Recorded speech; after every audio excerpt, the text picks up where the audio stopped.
29 anos de idade e são 29 anos que eu lido todos os dias com o racismo. Da última vez, o último relato foi a agressão mesmo, de policiais fazerem fila para me bater. Me vem na mente o tempo todo é eles se divertindo, eles sorrindo ao bater.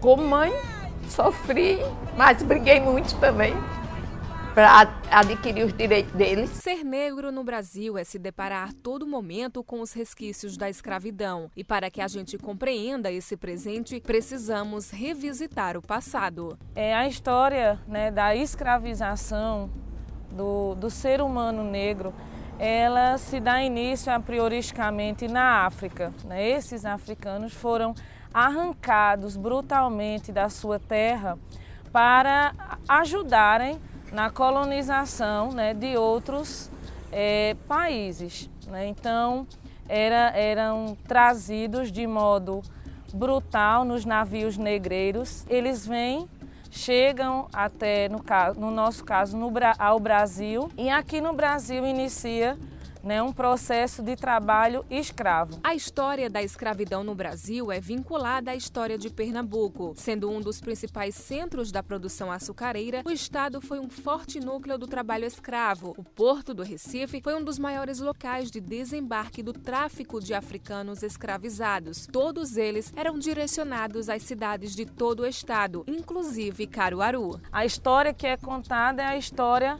do colonizador, né, e não do colonizado. Em Caruaru a gente conhece a história de José Rodrigues de Jesus. E José Rodrigues de Jesus chega com sua esposa, que inclusive era sua sobrinha, e com sua irmã Conceição, por isso que a igreja se dá o nome de Nossa Senhora da Conceição. Então chegam 3 pessoas de descendência europeia, mas eles chegam com aproximadamente 200 escravos.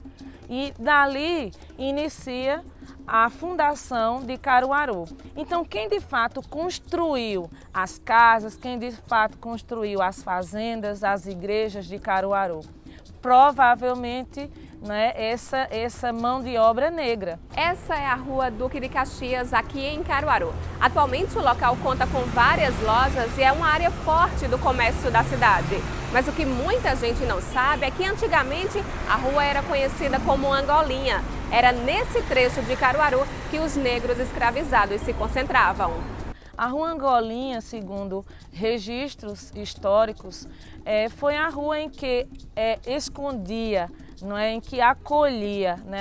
O registro fala escondia, mas era a rua que acolhia esses pretos escravos. Mesmo com o passar dos anos, por todo o estado de Pernambuco, há lugares que trazem as memórias da escravidão. Estamos no engenho Uruaé, localizado em Condado, na Mata Norte de Pernambuco. Por aqui, toda a estrutura do local foi mantida. Este local em que eu estou, por exemplo, era uma senzala, lugar em que os escravos ficavam com suas famílias sem nenhuma estrutura para uma vida melhor. E além dessa falta de condições, existia também muita violência. Esse instrumento que eu estou nas mãos é um chicote. Era utilizado pelo senhor de engenho para bater nos escravos. Tem também a gargalheira, que é esse instrumento aqui bem pesado e que os escravos precisavam colocar no pescoço enquanto realizavam o trabalho. O engenho Uruaé foi construído em 1731. Dentro de cada senzala como essa, habitavam cerca de 25 escravos. A estrutura era precária, feita de barro ou madeira. Os escravos dormiam no chão duro ou sob uma palha e eram acorrentados dentro das senzalas para evitar fuga. Quando algum desobedecia ao senhor de engenho, era acorrentado a um tronco para a aplicação de castigos físicos. Então a escravidão coloca o negro numa condição de inferioridade com relação ao branco, né? Esse imaginário ainda persiste, né? Ainda persiste. Então não persiste de forma tão explícita. A condição do negro hoje na sociedade, ela é totalmente... ela se coloca numa posição de desigualdade muito grande. Quando você coloca a questão racial, você percebe que a sociedade é uma percepção minha, né? Não leva muito a sério essa discussão. A lei por si só, ela não vai fazer com que as pessoas acreditem que existe racismo. Se eu não investir em educação, se eu não investir numa mobilização onde se coloca que a questão racial ela é importante, que ela existe, que ela deve ser, né, que ela deve se tornar agenda pública, porque as pessoas acham realmente que não tem necessidade.